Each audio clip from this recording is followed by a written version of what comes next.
Por exemplo, amanhã eu vou saber se eu trato bem. Não é, irmão Zé? É quando você precisa de ajuda, que as pessoas se sacrificam para ajudar. É uma prova de que você realmente é uma pessoa benquista. Senão, não, irmãos. Senão, são pessoas que só usurpam de você, que você só serve quando você faz alguma coisa, quando você precisa. Se não há ajuda, é uma situação muito clara, ou não? Ou não? Se você precisa, estende a mão e ninguém te ajuda, das duas, uma, ou até as duas. Ou você não vale nada, olha pro irmão aí. Eu digo mesmo, não estou nem aí. Porque tem gente que é assim, é ruim que correr água. Não é? Pessoa é ruim de jogo mesmo, é ruim. Quem vai ajudar? Ninguém. Pessoa só faz mal aos outros, só perturba a vida dos outros, só atrapalha os outros. Quando precisa de ajuda, meu irmão, tá arruinado aí, sozinho, porque ninguém vai ajudar. Mas quando você é uma pessoa que estende a mão, quando você é uma pessoa desprendida, quando você é aquela pessoa que realmente faz o possível para ajudar os outros, quando você precisa de ajuda, se espera, se entende que vão em teu socorro.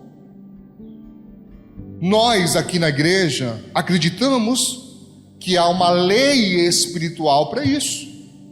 Nós aqui chamamos de lei do reconhecimento. Nós acreditamos firmemente que se você não é reconhecido, ninguém celebra a sua vida. Se não há celebração, não há recompensa. E se não há recompensa, a pessoa dá o fora. Ninguém aguenta isso para sempre. Venha a nós o vosso reino, nada. Ninguém aguenta isso para sempre. Chega uma hora que a pessoa cansa, que a pessoa sabe de uma coisa. Poxa, vai ser eu a vida inteira, serei eu a vida inteira a socorrer todo mundo, mas quando eu preciso de socorro, me viram as costas? Que coisa é essa? Não pode ser assim. Então, ou a pessoa é muito ruim, ou ela é uma pessoa muito dada, mas que não reconhece seu próprio valor. Porque tem gente que é assim, faz tudo por todos, mas ninguém reconhece seu valor. Aí, querido, é uma decisão sua se continuará se doando para essas pessoas nessa mesma intensidade. É uma escolha sua. É uma escolha, tá? É um direito que você tem. Tá claro isso, irmãos? Mas o Abraão estava lá, sendo abençoado. O Abraão estava indo bem, prosperando, crescendo, nome afamado, muitos servos, muitas servas, né? Muito gado, um homem poderoso. E ele vai em socorro de Ló, o seu sobrinho. Ele, um criador de ovelhas, consegue ir lá, vencer os reis, trazer o povo de Sodoma, os bens, o rei, traz tudo, traz Ló junto. Mas depois que ele passa por essa experiência, sabe quando você senta a mente e você para pensar na sua própria vida e vê os riscos que você corre por causa de outros? O Abraão fez isso. Ele parou para pensar, e quando ele pensou, ele começou a ter medo. Ele começou a ficar preocupado. Como é que você sabe, pastor, que ele estava com medo e preocupado? Porque Deus fala com ele. Diz o texto, capítulo 15, verso 1.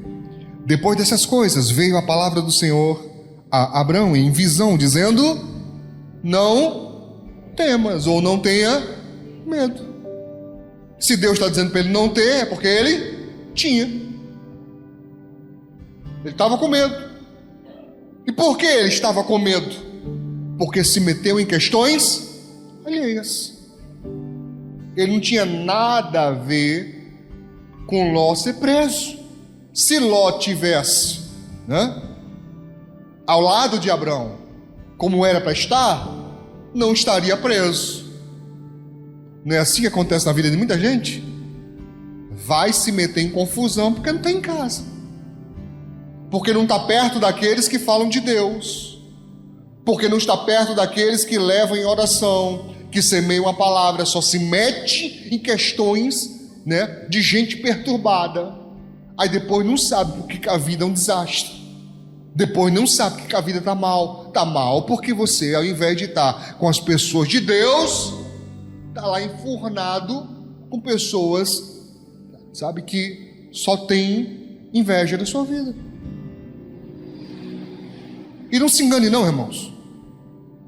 Se a sua vida mudar e você começar a prosperar, as pessoas não se alegram, as pessoas não celebram. Quando digo as pessoas, estou falando as que não conhecem a Deus. Eu não estou falando das de Deus. As de Deus se alegram.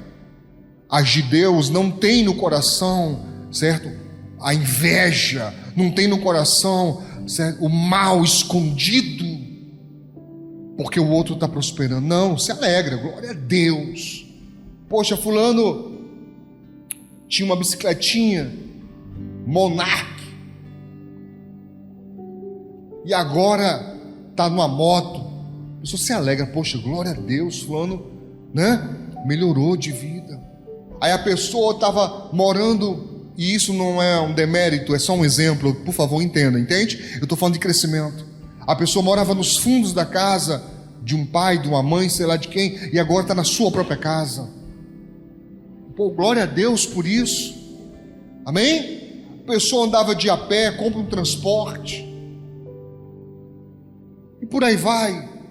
A gente tem que se alegrar e dizer, poxa, glória a Deus, Deus está abençoando fulano, glória a Deus por isso.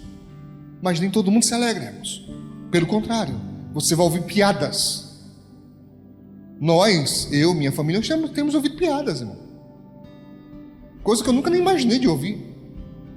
Pessoas chamando a gente de riquinhos.